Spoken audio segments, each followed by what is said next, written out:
నమస్తే ఆత్మ మిత్రులకు సన్ ఎనర్జీ టీమ్ వర్కర్స్ కి స్వాగతం సుస్వాగతం.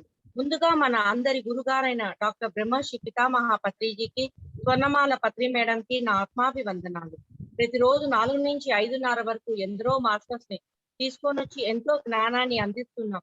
సన్ ఎనర్జీ టీమ్ వర్కర్స్ బ్రహ్మ విద్య రచిత వైదేహి మేడం కి నా హృదయపూర్వకమైన ధన్యవాదాలు. ఈ రోజు మనకు విచ్చేసిన మేడం శ్రీదేవి గారు నర్సాపురం నుంచి. మేడం టాపిక్ వచ్చి పంచకోశాల గురించి చెప్పడానికి విచ్చేశారు. Welcome to the zoom session madam. Welcome madam. Start చేయండి madam. Thank you very much అండి.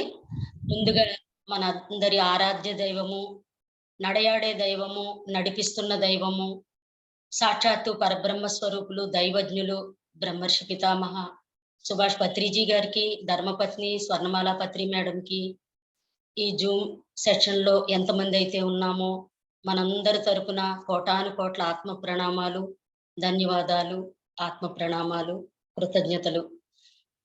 నాకు ఇంత మంచి అవకాశం ఇచ్చారు. ఈ అవకాశాన్ని అదృష్టంగా భావిస్తున్నాను. నా పేరు శ్రీదేవి. నేను 2009 కృష్ణా జిల్లా గుడివాడ ప్రాంతంలో ఈ ఆధ్యాత్మిక జీవితంలోకి ప్రవేశించాను. అనేక వందల పుస్తకాలు చదివి, అనేక గురువుల సాంగత్యము, అంతరాత్మ ప్రబోధాలు వెరసి ఈ స్థితిలోకి రావడానికి కారణము గురువు యొక్క అనుగ్రహం కూడా మన మీద ఉండబట్టే మనం ఇలా ఉన్నామని గ్రహిస్తున్నాను. ముందుగా ప్రార్థనా శ్లోకంతో మొదలు పెట్టడం మంచిది కాబట్టి.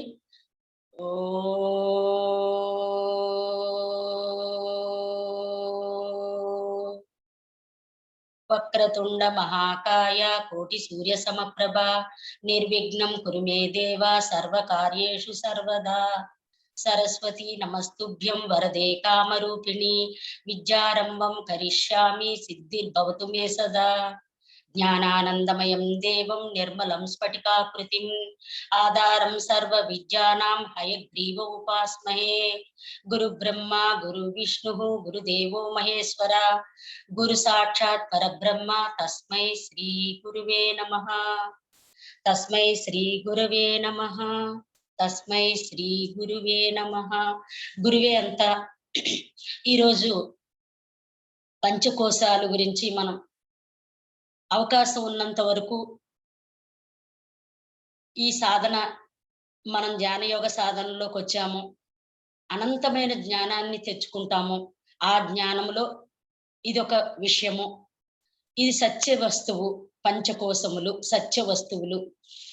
ఇవి కంటికి కనిపించవు కాబట్టి కనిపించే వాటి గురించి మాట్లాడుకోవడం అనేది సామాన్యమైన విషయం.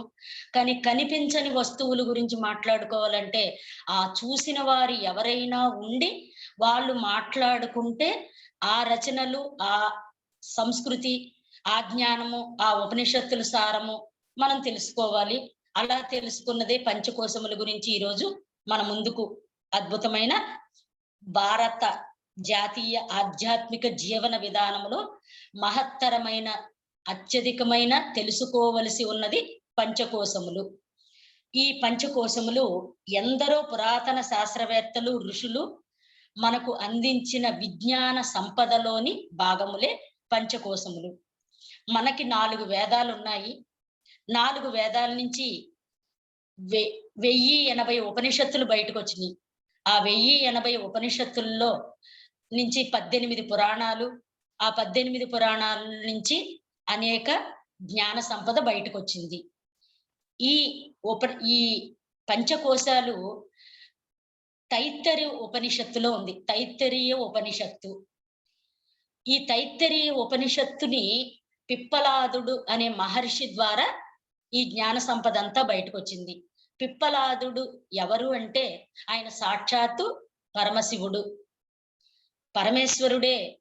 సుమారుగా 670 ఇంకా పైమాటే గురువుల రూపాల్లో భూమి మీదకి వచ్చినట్టుగా. అందులో ఒక గురు రూపం పిప్పలాదుడు. ఆ మహర్షి ద్వారా ఈ విజ్ఞానం అంతా వెలుగులోకి వచ్చింది.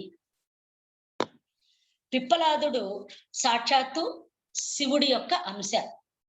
ఆయన తైత్తరీయ ఉపనిషత్తు ద్వారా ఈ బ్రహ్మ జ్ఞానంలో ఒకానొక చిన్న ఖండము గురించి మనం మాట్లాడుకుంటున్నాం. ఆయన చెప్పిన బ్రహ్మ జ్ఞానంలో ఒక చిన్న ఖండము గురించి మనం మాట్లాడుకుంటున్నాం. అవే పంచకోశములు. ఇక్కడ కోశము అంటే వర అని అర్థము. కోశము అంటే వర. అంటే కత్తి వరలో పెట్టుకోవడం శ్రేయస్కరం. కత్తి వరలో పెట్టుకోవాలి, లేదా ప్రమాదం. అలాగే ఆత్మ 5 వరలలో నిక్షిప్తమై ఉంది. వర అంటే కోశము, కోశము కోసి, దాన్నే పంచకోశములు, పంచవరలు 5. ఇక్కడ మనిషి తన జీవితంలో బాల్య, యవ్వన, కౌమార, వృద్ధాప్య దశలు దాటుతాడు. ఇందులో అనేక భౌతిక సుఖ సంపదలు పొందుతూ ఉంటాడు. అలా భగవంతుడి వైపు నడవడానికి కావలసిన జ్ఞాన సంపదను మానవుడు పొందే స్థితి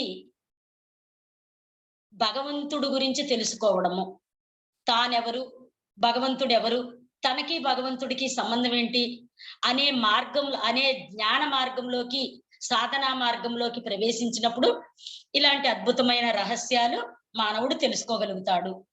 మానవుడు తన జీవన ప్రయాణంలో తానేమిటి, భగవత్ స్థితిని ఎలా పొందాలి, అసలు తానನ್ನು తాను ఎలా తెలుసుకోవాలి అనే విషయాలు, ఇంద్రియాలు సుఖాలను కాస్త పక్కన పెట్టి ఆధ్యాత్మిక జ్ఞానం తెలుసుకోవడం కోసం చేసే ప్రయత్నంలో రకరకాల జ్ఞానాన్ని పొందుతూ ఉంటాడు.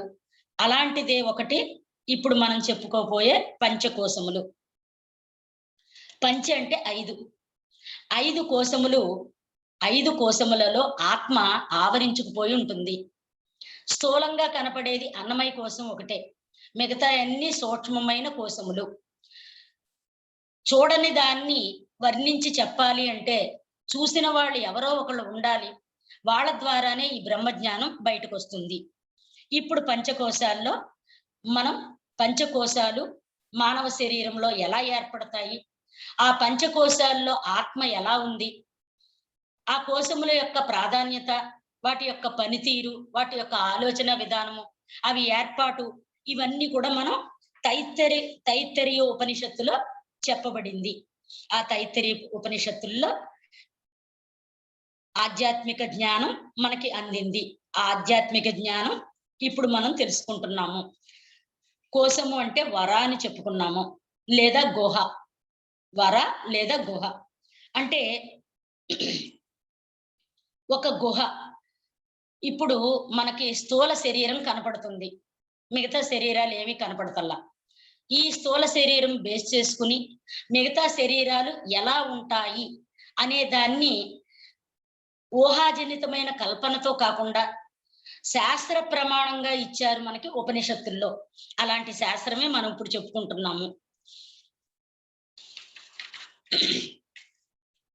మానవులు జ్ఞాన సంపదను పెంపొందించుకోవాలనే తపనతో, ఆరాటంతో ధ్యానయోగ సాధన సంకల్పించుకున్నప్పుడు ఆ ధ్యానయోగ సాధన ద్వారా శక్తిని సముపార్జించుకొని జ్ఞానాన్ని పెంచుకుంటారు మానవులు.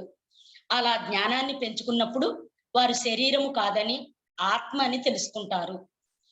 ఆత్మ స్థూల దేహమును ఆవరించుకుని ఉన్నది అని తెలుసుకుంటారు. ఈ స్థూల దేహమే అన్నమయ కోశము, దాని లోపల ప్రాణమయ కోశము, దాని లోపల మనోమయ కోశము, దాని లోపల విజ్ఞానమయ కోశము, దాని లోపల ఆనందమయ కోశము అనే సూక్ష్మాతి సూక్ష్మమైన కోశములు ఉంటాయి. వీటినే పంచకోశములు అంటారు. పంచ అంటే 5, కోశములు అంటే వరలు లేదా గుహలు. మొట్టమొదటిగా పంచకోశములలో స్థూల శరీరం గురించి తెలుసుకుందాము. ఈ స్థూల శరీరమునే అన్నమయ కోశము అంటారు. అన్నమయ కోశము అన్నం ద్వారా తయారవుతుంది. అన్నము ద్వారా తయారవుతుంది. ఇది కోశములలో ప్రధానమైన భాగము. ఇది బయట అంటే ఇది కనిపించే స్థూల శరీరముగా ఉండడం వల్ల, వీటి లోపల ఆత్మ ఉండడం వల్ల, ఇది ఆత్మని ఆవరించుకుని ఉండడం వల్ల స్థూల దేహము అంటున్నారు. ఈ స్థూల దేహమే అన్నమయ కోశము. ఈ స్థూల శరీరము అన్నమయ కోశము భూతత్వం కలిగి ఉంటుంది. భూతత్వము ఇది తల్లిదండ్రులు భుజించిన అన్నము రసము ద్వారా శుక్లము, శోణితము, అనే రసము తయారయ్యి మేడం స్థూల ఇది మ్యూట్ లో పోయింది అనుకుంటా, చూడండి మేడం. లేదండి, అన్మ్యూట్ ఉంది, మీకు వినిపిస్తుంది మేడం.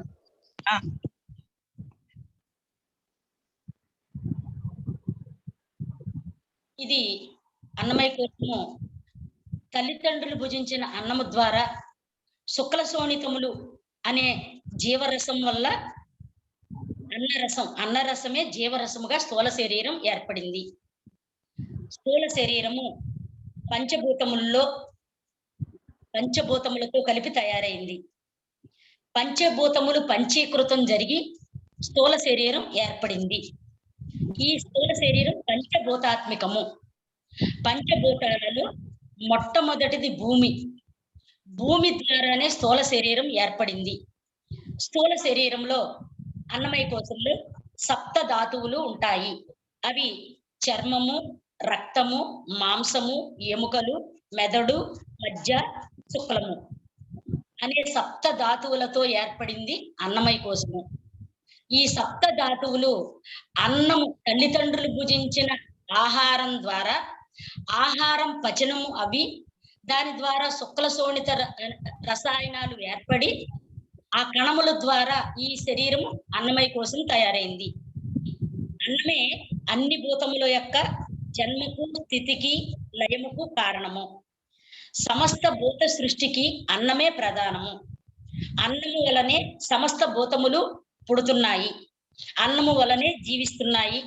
తుదకు అన్నములోనే నశించిపోతున్నాయి, అంటే లయము పొందుతున్నాయి. కొంతమంది అన్నమయ కోసమునే పరమాత్మ అనుకుంటున్నారు, కానీ అన్నమయ కోసం పరమాత్మ కాదు. పరమాత్మతో ఆవరించబడి ఉన్నది పరమాత్మ కాదు. ఈ ప్రాణము లేకపోతే అన్నమయ శరీరం నశించిపోతుంది. కాబట్టి అన్నమయ శరీరం ఆత్మ కాదు, అన్నమయ శరీరం ప్రాణం కూడా కాదు. అన్నమయ శరీరాన్ని పంచభూతాలతో తయారైన శరీరముగా భావిస్తారు. పంచభూతాలు పంచీకరణ జరిగి శుక్ల శోణిత కణముల ద్వారా అన్నమయ కోశము తయారైంది. ఈ అన్నమయ కోశము తమో గుణం కలిగి ఉంటుంది. ఇందులో క్రియాశక్తి అంతా తమస్సుగా ఉంటుంది. అన్నమయ కోశానికి ఉండే లక్షణము బద్ధకము. తమో గుణము బద్ధకానికి ప్రతీక. అన్నమయ కోశము జనన మరణాది వికార గుణములు కలిగి ఉంటుంది. సర్వ కార్యములు నిర్వర్తిస్తూ ఉంటుంది. ఇది అన్నమయ కోశానికి భ్రాంతి ఎక్కువ. అన్నమయ కోశము లక్షణాలు నేను, నాది, నా కులము, నా గోత్రము, నా ప్రాంతము, నేను బ్రాహ్మణుడును, వైశ్యుడును, క్షత్రుడును, నేను పలానా తెగ, నేను పలానా జాతి, నాది పలానా రంగు. అన్నమయ కోశంలో ఉండే ప్రధాన లక్షణాలు ఇవన్నీ కూడా ఇలాంటి వికారములు కలిగి ఉంటుంది అన్నమయ కోశం. అన్నమయ కోశము ఎప్పుడు కూడా స్థూల శరీరంలోని మొదటి భాగం అవడం వల్ల అన్నమయ కోశానికి తమో గుణ ప్రధానమైన లక్షణాలు ఎక్కువ ఉంటాయి. ఆ తమో గుణము ధ్యానయోగ సాధన ద్వారా తొలగించబడుతుంది. ధ్యానయోగ సాధన ద్వారా అన్నమయ కోశము చైతన్యవంతంగా, శక్తివంతంగా, జ్ఞాన ప్రకాశంగా వెలుగుతుంది. అలాంటి ధ్యానం ద్వారా పొందినప్పుడు తమో గుణం తొలగిపోయి మానవుని యొక్క లక్షణాలన్నీ మారిపోతాయి. మానవుని యొక్క మాట తీరు, స్వభావము, ఆలోచనలు, వ్యవహారము అవన్నీ కూడా మారడానికి కారణం ధ్యానయోగ సాధన. ధ్యానయోగ సాధన ద్వారా మాత్రమే అన్నమయ కోశము ప్రక్షాళన జరుగుతుంది. పూజలు, భజనలు, యజ్ఞయాగాదులు, అన్నదాన గోదానాలు, జపతపాలు, హోమాలు, కోటి దీపాలు ఇలాంటివేవి కూడా అన్నమయ కోశంలో ఉన్న తమో గుణాన్ని తొలగించలేవు. అన్నమయ కోశంలో ఉన్న రజో గుణాన్ని తొలగించలేవు. రజో తమో గుణముల అన్నమయ కోశానికి చాలా ప్రధానమైన వృత్తులు. ఎందుకంటే తీసుకున్న ఆహారం ద్వారా ఆహార్యము ప్రవర్తన, మానవుడి యొక్క ప్రవర్తన ఆహారం ద్వారా ఉంటుంది. ఆహారమే ప్రవర్తనకి మూలము. అందుకని ఆహార విహారాదుల జోలికి వెళ్లకుండా ఎవరైతే ధ్యానయోగ సాధన అంచెలంచెలుగా పెంచుకుంటూ సాధన చేసుకుంటూ వెళతారో వాళ్ళ యొక్క స్థూల శరీరం అన్నమయ కోసం చూడ్డానికి బానే ఉంటుందండి, ఏ మార్పులు ఉండవు, రంగు మారదు, రూపు మారదు, ఏం మారదు. కానీ అందులో ఉన్న జ్ఞానం చైతన్యం మారిపోతుంది, దాంట్లో ఉన్న తమో గుణం తొలగిపోతుంది, దాంట్లో ఉన్న రజోగుణం తొలగిపోతుంది. అప్పుడు మానవుడి యొక్క వికారాలన్నీ తొలగిపోతాయి. ఆ వికారాలన్నీ తొలగిపోతే, తమో గుణం తొలగిపోతే తాను ఆత్మని అని తెలుసుకుంటాడు, పరమాత్మతో సాన్నిహిత్యం పెంచుకుంటాడు. ఇది అన్నమయ కోశం యొక్క ప్రధానమైన భాగము, మొట్టమొదటిది. పంచకోశాలలో మొట్టమొదటిది అన్నమయ కోశము. అది పంచభూతాలతో తయారవుతుంది. అందులో సప్త ధాతువులు ఉంటాయి. సప్త ధాతువులు పంచభూతములు కలయికే అన్నమయ కోశము. ఇక రెండవది ప్రాణమయ కోశము. ప్రాణమయ కోశం ఎలా తయారవుతుంది అంటే 5 కర్మేంద్రియాలు, పంచ ప్రాణాలు, 5 కర్మేంద్రియాలు, పంచ ప్రాణాలు కలగలిసి ప్రాణమయ కోశము అంటారు. ఇది రెండవ భాగము. పంచకోశాలలో రెండవ భాగము ప్రాణమయ కోశము. ఈ ప్రాణమయ కోశములో 10 ఉంటాయి. ఆ 10 కర్మేంద్రియాలు, పంచ ప్రాణాలు. కర్మేంద్రియాలు అంటే కళ్ళు, కాళ్ళు, చేతులు, ఉపస్థ భాగము. పంచ ప్రాణములు ప్రాణము, అపానము, వ్యానము, సమానము, ఉదానము. అంటే మనం తీసుకున్న గాలి లోపలికెళ్ళి 5 భాగాలుగా విడిపోతుంది, 5 పదార్థాలుగా మారిపోతుంది. ఆ 5 పంచవాయువులు అంటారు. ఆ పంచవాయువులు పంచ కర్మేంద్రియాలతో కలిసి ప్రాణమయ కోశము అంటాము. ప్రాణమయ కోశము ఇది రెండవ భాగము, మానవుని శరీరంలో రెండవ భాగము. దీన్ని లింగ శరీరము అంటారు. ఇది ఇంద్రియములకు శక్తినిచ్చి ఇంద్రియములు నడిపిస్తూ ఉంటుంది. ఇది అన్నమయ కోశమునకు అంటి పెట్టుకుని ఉంటుంది, కానీ అన్నమయ కోశములాగా స్థూలమైనది కాదు. ఇది సూక్ష్మాతి సూక్ష్మమైనది. అందులో ఇది ఒక పొర కాదు, పొరలాగా భాషించే చైతన్య శక్తి. ఇది జలతత్వంగా ఉంటుంది. అన్నమయ కోశం భూతత్వము, ప్రాణమయ కోశం జలతత్వము. దీన్నే జీవనవాహిని, అంతర్వాహిని, జీవ చైతన్యము, జీవరసము అంటారు. నిజానికి ప్రాణము, ప్రాణమయ కోశము, ప్రాణము అంటే ఒక రసము. ప్రాణం అనేది ఒక రసం. ఆ రసము పంచవాయువులతో కలిసి శరీరం లోపల ప్రవహిస్తూ ఉంటుంది. అదే మనం ప్రాణంగా భావిస్తున్నాము, అదే ప్రాణమయ కోశము. ఈ ప్రాణమయ శరీరము సూక్ష్మాతి సూక్ష్మంగా ఉంటుంది. ప్రాణ, అపాన, సమాన, ఉదాన, వ్యాన 5 వాయువులుగా రజోగుణం కలిగి ఉంటుంది. రజోగుణం వల్లనే ప్రాణ అపానాలు జరుగుతున్నాయి, ఉచ్ఛ్వాస నిశ్వాసాలు జరుగుతున్నాయి. రజోగుణం లేకపోతే ఉచ్ఛ్వాస నిశ్వాసాలు జరగవు. ఈ ఉచ్ఛ్వాస నిశ్వాసాల క్రియలన్నీ కూడా ఈ జరిపించేది ప్రాణమయ కోశమే. ఇది అన్నమయ కోశం కన్నా సూక్ష్మము. ఆకలి, నిద్ర, మైథున క్రియలు, హాయి, ఆనందము, దుఃఖము అనే క్రియలు శరీరం చేత చేయిస్తూ ఉంటుంది ప్రాణమయ కోశము. దీనికి స్వతహాగా తెలివి లేదు, జ్ఞానం లేదు.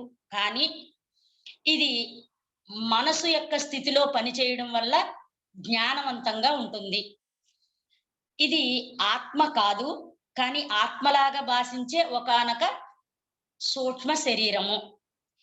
ఇది శరీరం అంతటా విస్తరించి వ్యాపించి ఉంటుంది. దీర్ఘాయుష్షు కలగడానికి కారణం ప్రాణమయ కోశమే. ఆయుష్షు పెరగడానికి కారణం ప్రాణమయ కోశము. ప్రాణమయ కోశము శక్తివంతంగా, చైతన్యవంతంగా ఎవరైతే శక్తివంతంగా, చైతన్యవంతంగా చేసుకుంటారో వాళ్ళకు ఆయు ప్రమాణం పెరుగుతుంది. మరణమును వాయిదా వేసుకోగల శక్తి వస్తుంది, దీర్ఘాయుష్ కలుగుతుంది. ప్రాణశక్తి ప్రాణమయ కోశము. ఇది దేహమునందు ప్రాణం ఉన్నంత వరకే ఉంటుంది అనుకుంటారు, కానీ ఈ ప్రాణాన్ని కూడా ఎంతకాలం కావాలంటే అంతకాలం ఆపగలిగే శక్తి యోగ సాధన మార్గంలో ఉంది.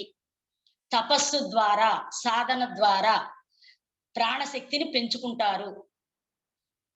జీవుడు బయటికి వెళ్ళిన వెంటనే ప్రాణం క్షీణిస్తుంది.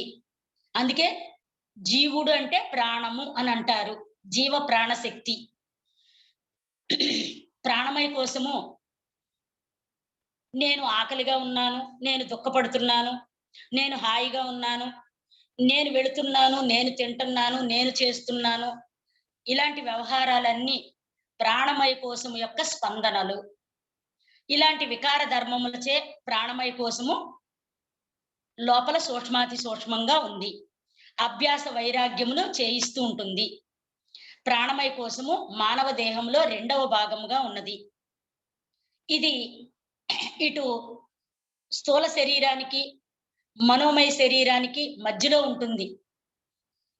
ఇది ప్రముఖ పాత్ర పోషిస్తుంది. ఉచ్ఛ్వాస నిశ్వాసములతో కూడి ఉంటుంది. పంచ ప్రాణములు, పంచ ఉప ప్రాణములతో కూడా 10 రకాల క్రియావంతమైన పనులు చేయిస్తూ ఉంటుంది ప్రాణమయ కోశము. మొత్తానికి శరీరంలో అతి ప్రధానమైన కోశము ప్రాణమయ కోశముగా చెప్పుకోవచ్చును. ప్రాణమే జీవము, రసం కాబట్టి, ఆ రసమే శరీరం అంతా ప్రవహిస్తుంది కాబట్టి, ఆ రసంలోనే అన్ని గుణాలు ఉన్నాయి కాబట్టి, గుణాలను పొందే తత్వము 2వ కోశమైన ప్రాణమయ కోశంలో ఉన్నది. ఇక 3వ కోశంలోకి ప్రయాణిద్దాము. 3వ కోశాన్ని మనోమయ కోశము అంటారు. ఇది కూడా ఒక వర. కోశము అంటే వర లేదా గుహ. అంటే ఒక దాంట్లో ఇంకొకటి మిళితమై ఉందన్నమాట. ఒక దాంట్లో ఇంకొకటి. అలా 5 గుహల్లో ఆత్మ ఉంది. ఆ గుహల పేర్లే ఇప్పుడు మనం వాటి గురించే వర్ణించి చెప్పుకుంటున్నాం. ఇప్పుడు మనోమయ కోశం 3వ భాగము. మానవ శరీరంలో పంచకోశములలో 3వది మనోమయ కోశము.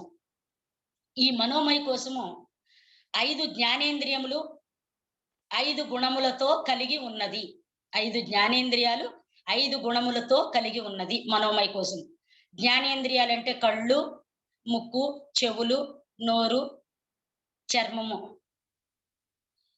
కళ్ళు, ముక్కు, చెవులు, నోరు, చర్మము జ్ఞానేంద్రియాలు. వాటి యొక్క గుణములు శబ్ద, స్పర్శ, రూప, రస, గంధములు. 5 ఇంద్రియాలు, 5 గుణములు. ఈ విధమైన 10 తత్వాలతో కలిగినది మనోమయ కోశము. మనోమయ కోశము సూక్ష్మాతి సూక్ష్మంగా ఉంటుంది. మానవ శరీరంలో ఇది 3వ భాగము. స్థూలంగా కనిపించే అన్నమయ శరీరం లోపల, సూక్ష్మాతి సూక్ష్మంగా ఉన్న ప్రాణమయ కోశమునకు వెనుక మనోమయ కోశం ఉంటుంది. మనోమయ కోశము సాత్విక గుణము కలిగి ఉంటుంది. సాత్విక గుణము కలిగి ఉండడమే కాకుండా వాయు శక్తితో నడిపించబడుతూ ఉంటుంది. అగ్ని, వాయు శక్తులు, 3 శక్తులు అగ్ని, వాయు శక్తులతో నడిపించబడుతూ ఉంటుంది. మనోమయ కోశములో నేను, నాది అనే భావాలు పుడుతూ ఉంటాయి. కామక్రోధ లోభ మోహ మదమాశ్చర్యాలు అరిషడ్వర్గాలకు లోనవుతూ ఉంటుంది మనోమయ కోశము. మనోమయ కోశము ఎప్పుడు విమర్శనాత్మక దృష్టితో ఉంటుంది.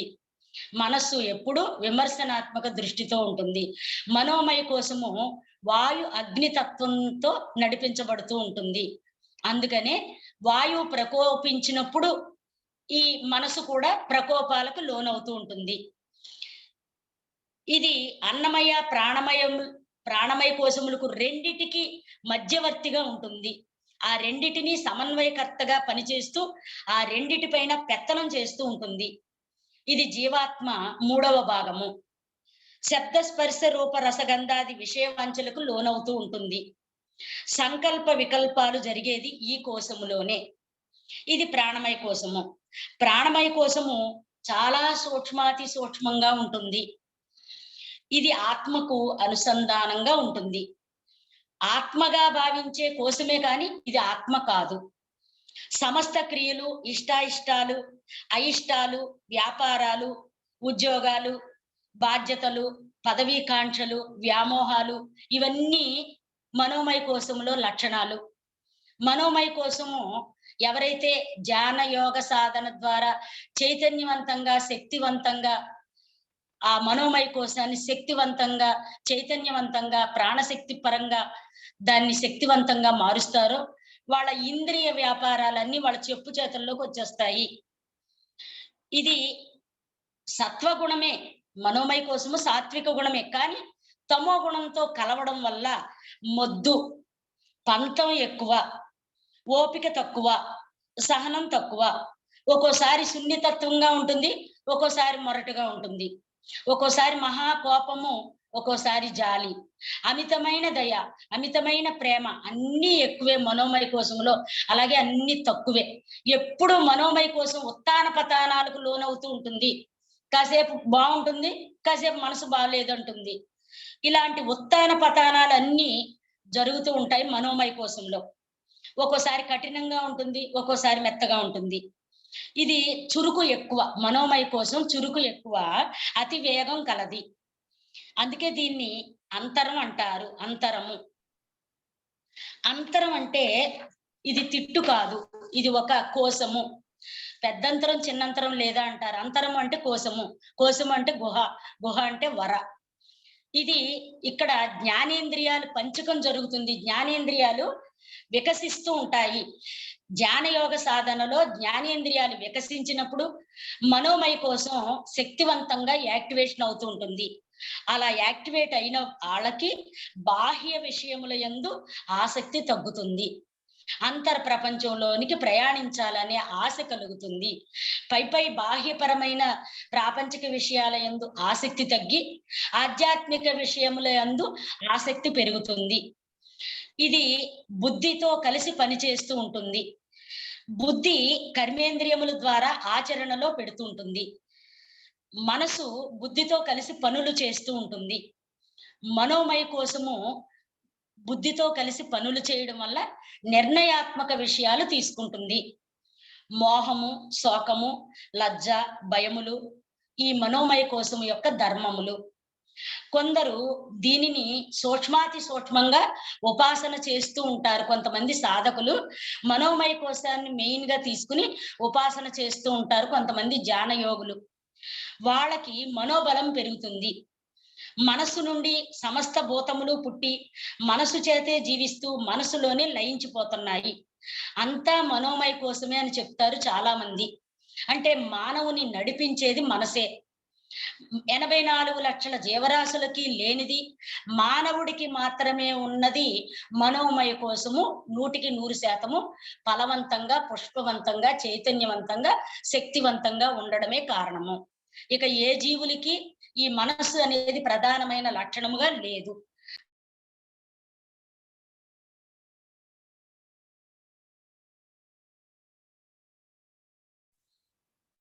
ఇలా మనోమయ కోసము శుద్ధ తత్వంతో అలరారుతూ ఉండాలి అంటే ధ్యాన యోగ సాధన పెంచుకోవాలి.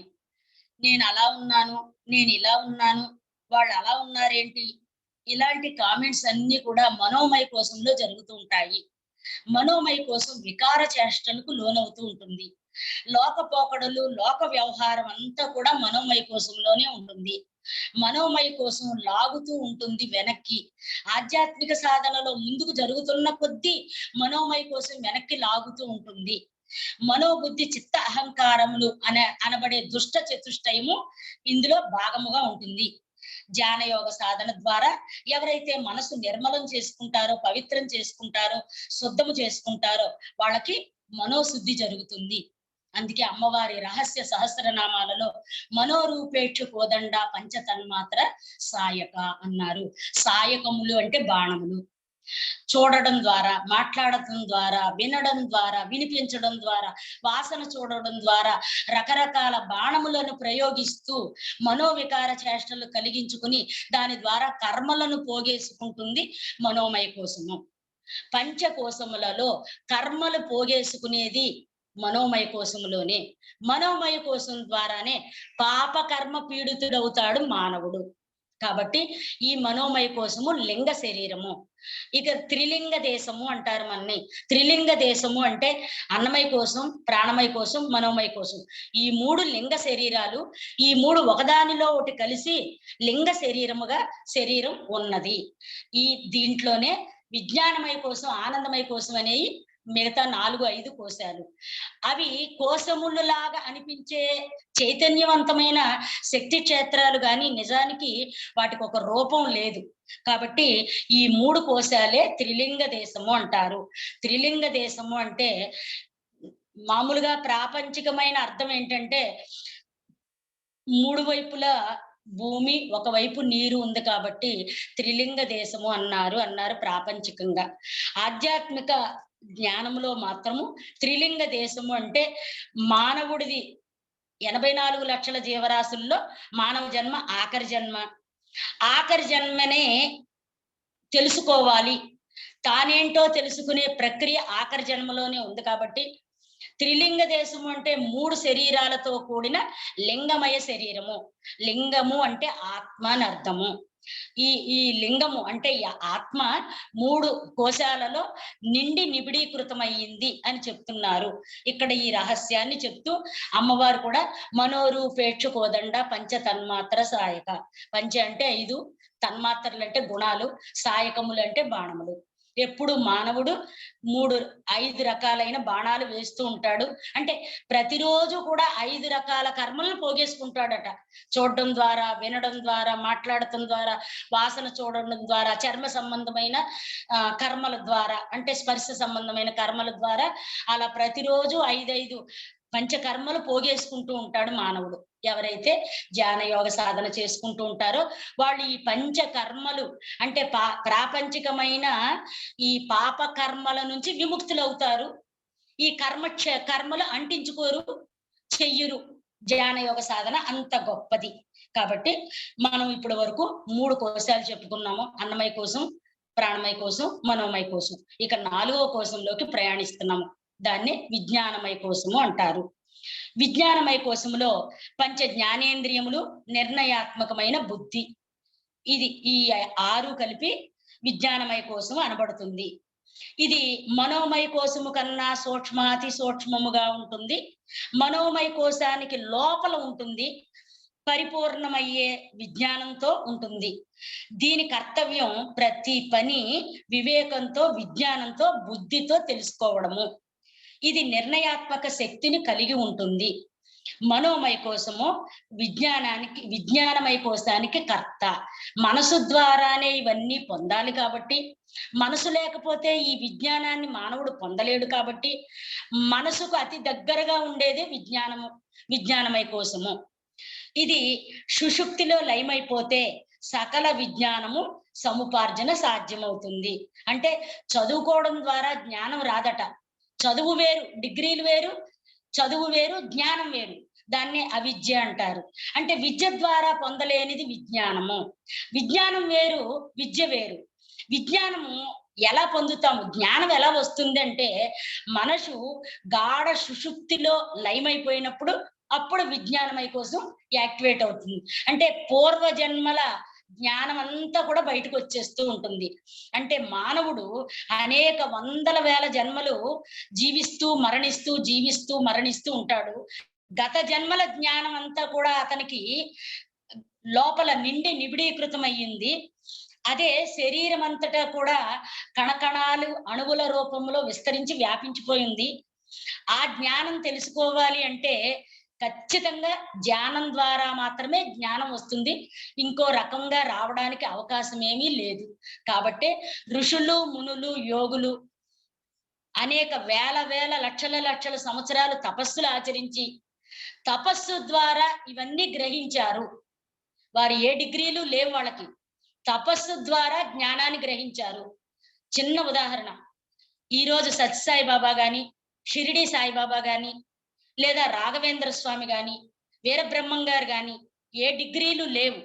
వాళ్ళు అఖండమైన సాధన చేశారు, తపస్సు. ఆ తపస్సు ద్వారా ఆ జ్ఞానాన్ని అంతా పొందారు. ఇక్కడే మనకు అర్థమవుతుంది కదా విజ్ఞానమయ కోసం అంటే. ఈ విజ్ఞానం మానవుడు ఎలా పొందాలి అంటే కేవలం తపస్సు ద్వారా మాత్రమే జ్ఞానాన్ని పొందుతాడు. ఇది విజ్ఞానమయ కోశము. ఈ విజ్ఞానమయ కోశము 3 శరీరాలను ఆవరించుకుపోయి ఉంది.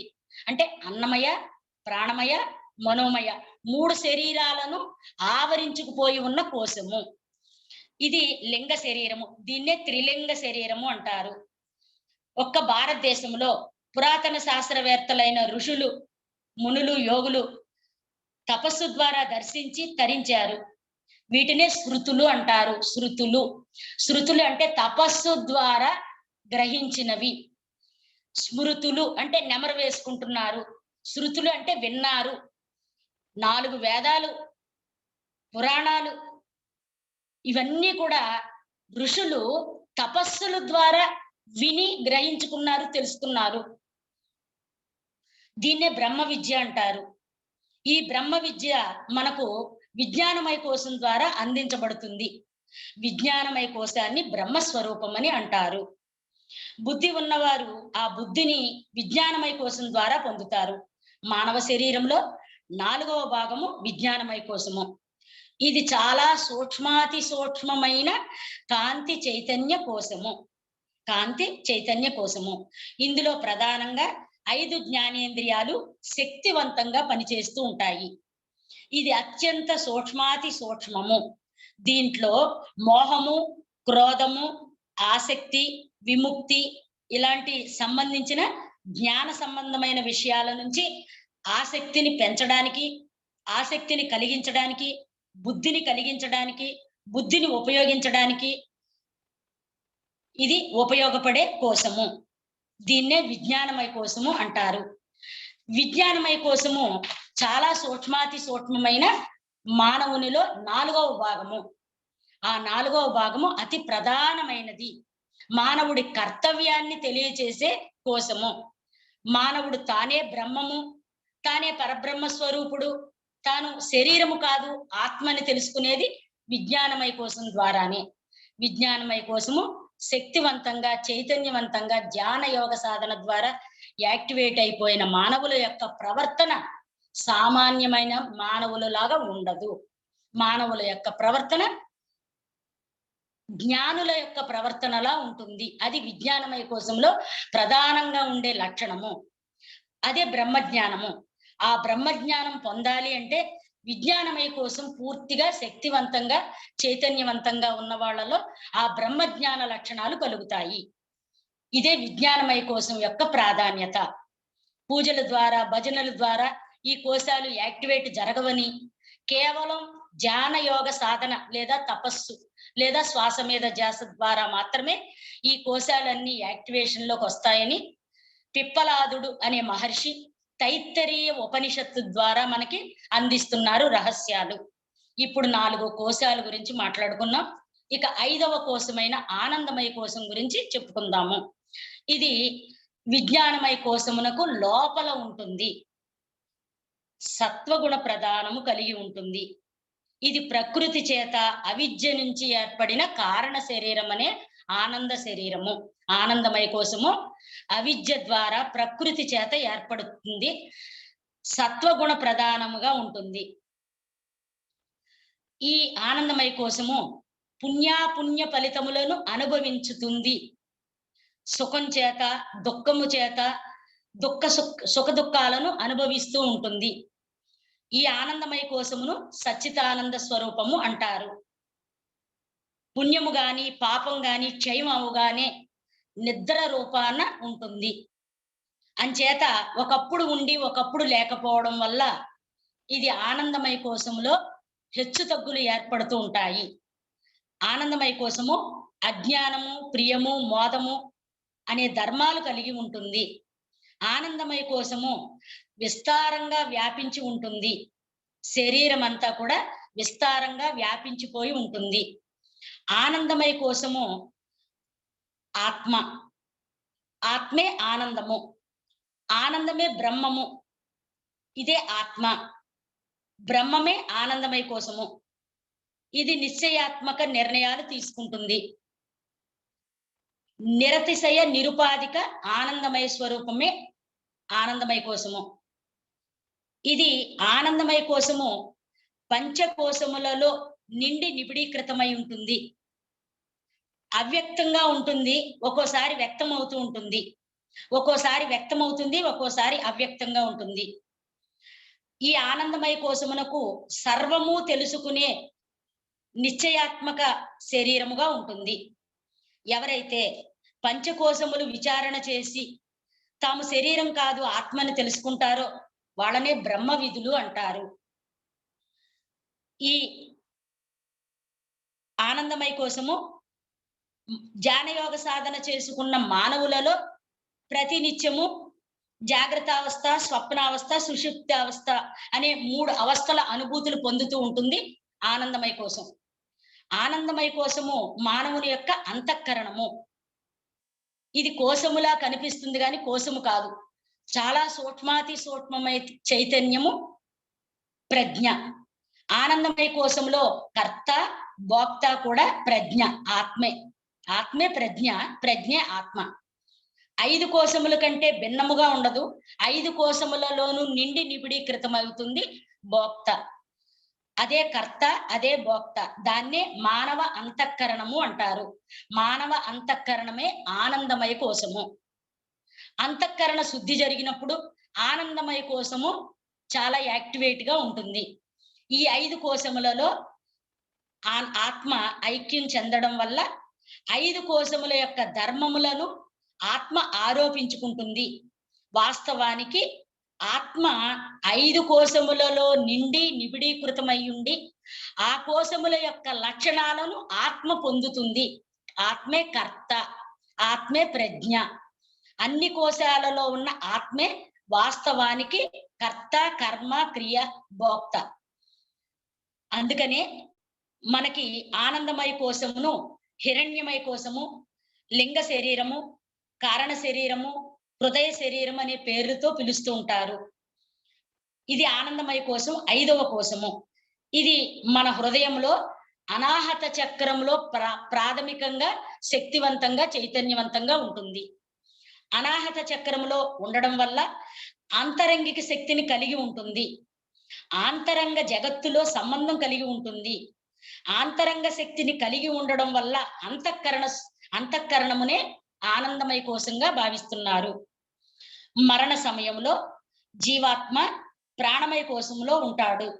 సూక్ష్మ శరీరంలో ప్రాణమయ కోశంలో శరీరానికి అతి దగ్గరగా ఉండడం వల్ల మనోమయ కోశంలో మరణ సమయంలో ఏ భావాలైతే ఉంటాయో అయే భావాలతో మళ్ళీ తిరిగి ఇంకొక శరీరంలోకి మోటాముల్లే సర్దుకుని ఇంకో శరీరంలోకి ప్రవేశిస్తాడు కర్త భోక్త అయిన ఆత్మ. ఆ విధంగా జీవాత్మ 5 కోశాలలో 5 శరీరాలతో 5 వికార ధర్మాలతో ఉంటుంది. కాబట్టి ఈ పంచకోశముల యొక్క ప్రాధాన్యత తెలుసుకుని ఎవరైతే ధ్యానయోగ సాధన ద్వారా ఈ పంచకోశాలను శుద్ధిపరుచుకుంటారో అలా శుద్ధి చేసుకున్న వాళ్ళకి అంతఃకరణ శుద్ధి కలిగి మనోవాక్కాయ కర్మలు అంటే మనసా వాచా కర్మణ త్రికరణ శుద్ధిగా ఉంటారు. పరమేశ్వరుడు 760 అవతారాలలో రకరకాల ఋషులలో రకరకాల గురువులలో భూమి మీదకి వచ్చినప్పుడు పిప్పలాదుడు అనే ఒక మహర్షి రూపంలో భూమి మీదకి వచ్చి ఈ పంచకోశాలలో ఉన్న జ్ఞానాన్ని అందించినట్టుగా తైత్తరీయ ఉపనిషత్తులో ఉంది. మనము పంచకోశములను ఆఖరి దశలో అంటే మానవుడు మరణ సమయంలో 4 కోశాలు పూర్తిగా మూసుకుపోతాయి. ఆత్మ మాత్రం ప్రాణమయ కోశంలోకి వచ్చి చేరుతుంది. ఇంకా ప్రాణమయ శరీరంలో ఆత్మ కొట్టుకుంటూ ఉంటుంది. మరణ సమయంలో 4 శరీరాలు పూర్తిగా మూతబడిపోతా ఉంటాయి, చైతన్యహీనంగా అయిపోతాయి. ఆ చైతన్యహీనమైన పరిస్థితిలో ఆత్మ ప్రాణమయ శరీరంలోకి వచ్చి చేరుతుంది. ఈ ప్రాణమయ శరీరంలో తనకు తెలియకుండానే రకరకాల ఆలోచనలతో చేస్తూ ఉంటుంది. ఈ ఆలోచనలన్నీ కూడా మరణ సమయంలో ఏ స్వరూపంలో ఉంటాయో అలాంటి స్వరూపమునే మళ్ళీ తర్వాత జన్మ క్రియేషన్ అవుతుంది. అంటే మరణ సమయంలో ఆత్మ ప్రాణమయ కోశంలోకి చేరి తన యొక్క భావాలన్నిటినీ అక్కడ తవ్వుకుంటూ ఉంటుంది. మరణ సమయంలో ఏ భావాలతో ఉంటుందో అదే భావాలతో మళ్ళీ తిరిగి శరీరం తయారవుతూ ఉంటుంది. ఇది పంచకోశాల యొక్క ప్రాధాన్యత. ఎవరైతే ఈ పంచకోశాలు చైతన్యవంతంగా శక్తివంతంగా ప్రాణశక్తివంతంగా తయారు చేసుకోవాలంటే కేవలం ధ్యాన యోగ సాధన ద్వారా మాత్రమే సాధ్యము. మిగతా ఏ విధి విధానాలలోనూ కూడా ఇవి చైతన్యవంతంగా, శక్తివంతంగా మారలేవు. కోశము అంటే వరాని, కోశము అంటే గుహ అని, కోశము అంటే లింగమని, లింగ శరీరమే కోశము అని, త్రిలింగ దేశము అంటే 3 కోశముల్లో ఉన్న ఆత్మ యొక్క స్వరూపమని, ఇంత చక్కటి అర్థాలు, ఇంత చక్కటి అంతరార్థాలు మనకి నివేదించడానికి కావలసిన ఈ జ్ఞానాన్ని, ఈ అవకాశాన్ని నాకిచ్చిన మరి ఈ జూమ్ సెషన్‌కి మేడం గారికి ప్రత్యేకమైన ధన్యవాదాలు. ఆత్మ థ్యాంక్ యూ ప్రణామాలు. మేడం. Thank you madam. చాలా బాగా చెప్పారు పంచకోశాల గురించి. ఉపనిషత్తులలో తీసుకొనొచ్చి ప్రతిదీ అన్ని వింటూ ఉంటాం గానీ బాగా చాలా క్లియర్ గా చెప్పారు. ఈ రోజు ఇంకా ఎన్నో విషయాలు మేము తెలుసుకున్నాము. మళ్ళీ కూడా మీరు ఈ అవకాశాన్ని ఇవ్వాలి మా జూమ్ సెషన్ లో అని కోరుకుంటూ ఈ క్లాస్ ని ముగించుకుంటున్నాం. Thank you madam. ధన్యవాదాలు మన గురువు గారైన డాక్టర్ బ్రహ్మశ్రీ పితామహ పత్రిజీకి, మేడం స్వర్ణమాల పత్రి మేడం కి, వైదేహి మేడం కూడా నా ధన్యవాదాలు చెప్పుకుంటూ ఈ జూమ్ సెషన్ లో ఉండే విచేసిన మాస్టర్స్ అందరికీ, మీకు అందరికీ థ్యాంక్ యూ క్లోజ్ చేసుకుంటాం మేడం. ఈ అవకాశం ఇచ్చిన వైదేహి మేడం గారికి ప్రత్యేకమైన ధన్యవాదాలు, కృతజ్ఞతలు. థ్యాంక్ యూ వెరీ మచ్ అండి.